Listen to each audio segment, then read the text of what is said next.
Pozdrav svima, dobrodošli na kanal Sve za futbal. U ovom videu ćemo pričati o završnoj utakmici Ligi nacija za Bosnu i Hercegovinu 1:1 na Bilnom polju protiv mnogo jače Nizozemske. Vrlo dobra partija naše reprezentacije, pogotovo kada se uzme u obzir da smo prije par dana doživjeli debakl u Njemačkoj. Prije nego što nastavimo ovaj video, molim vas da zapratite ovaj kanal, podržite tako naš rad. Hvala vam.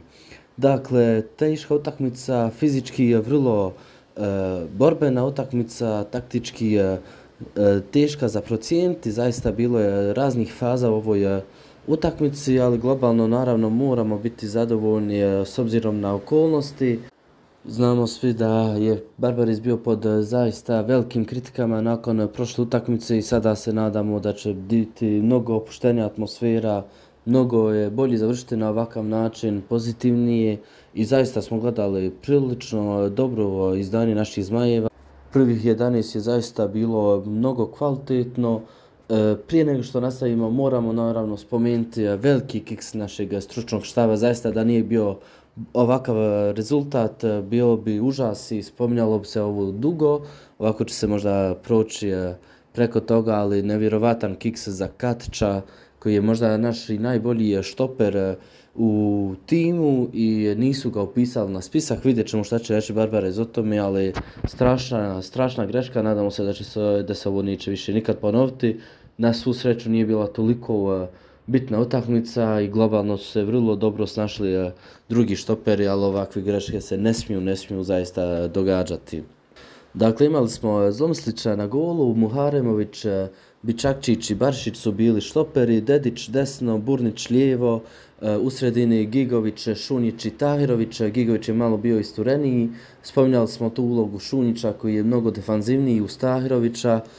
Uprkos neigranju u Ajaksu, Tahirović ima potpuno povjerenje Barbareza, naprijed Demirović i Edin Džeko. To je bio tim i zaista smo dobro počeli. Visok pritisak na Nizozemce koji su činili par grešaka u pasovima, ali već u 7. minutu nas je Zlomslić na golu umjesto Vasilja spasio. I vrlo dobro izdanje Zlomslića, vidjet ćemo šta će biti u budućnosti, da li će on zauzeti to prvo mjesto ili će i dalje Vasilj biti naša jedinca.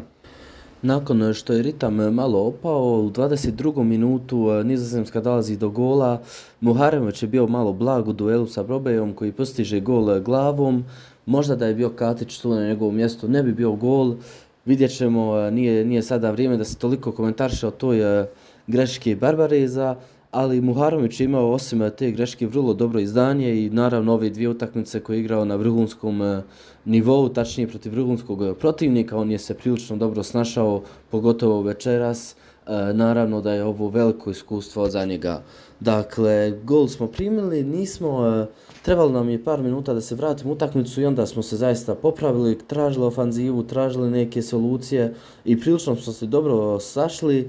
Dedić je prošao lijevo, Barbarez je pročitao da ima tu prilika lijevo, tako smo prošli sa Dedićem lijevo i bili smo mnogo ofanzivniji, mnogo konkretniji u napadu i tako je krenulo i drugo poluvrijeme, mnogo presinga, zaista smo uzeli mnogo ofanzivnih, vrlo dobrih lopti i tako smo dolazili do nekih malih poluprilika.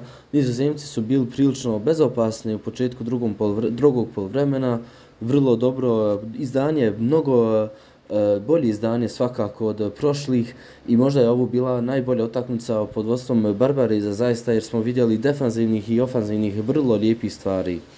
Kao je spomenuto, duet Šunjić-Tahirović u sredini je vrlo dobro funkcionisao.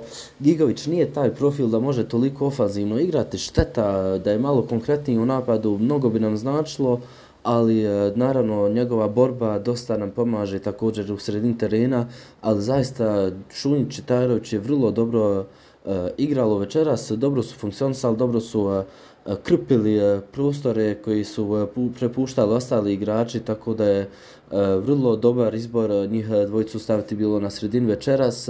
I onda, kao što sam rekao, već u drugom poluvremenu smo bili konkretniji, na lijevoj strani smo mnogo napadali i tako su Burnić i Baždar, koji je tek bio ušao u igru, kombinovali, dodali do Džeke, Džeko pokušao, golman spasio, ali Demirović sjajno pratio i završio ga glavom.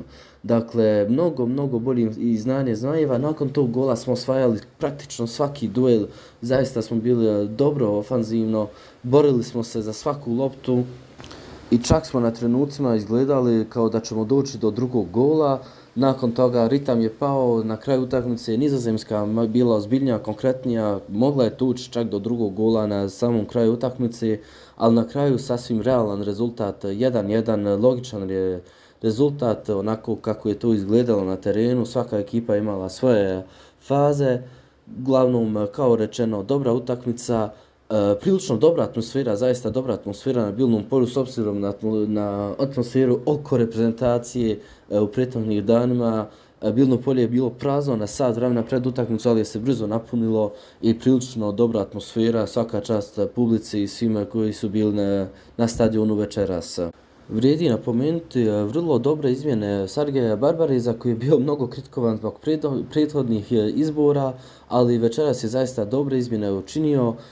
Od izmjena smo promijenili lice, bili mnogo ofanzivniji, mnogo konkretniji. Baždar je dobro ušao, Bajraktarević nije imao neku sjajnu večer, svjesni smo da je van forme i nema treninga profesionalnih već mjesec dana. Bitno je i to napomenuti također, ali globalno vrlo dobro, taktički je promjena, Dedić lijevo, Burnić je vratio se u sredinu, desno je bio Bičakčić neko vrijeme, mijenjalo je se tu, vidjeli smo stalno adaptacije protivniku i to je zaista bilo lijepo za vidjeti. Koje je vaše mišljenje, da li je ovo bila najbolja utakmica Barbariza na klupi Zmajeva? Ostavite svoje mišljenje u komentarima, mi se vidimo uskoro. Hvala vam.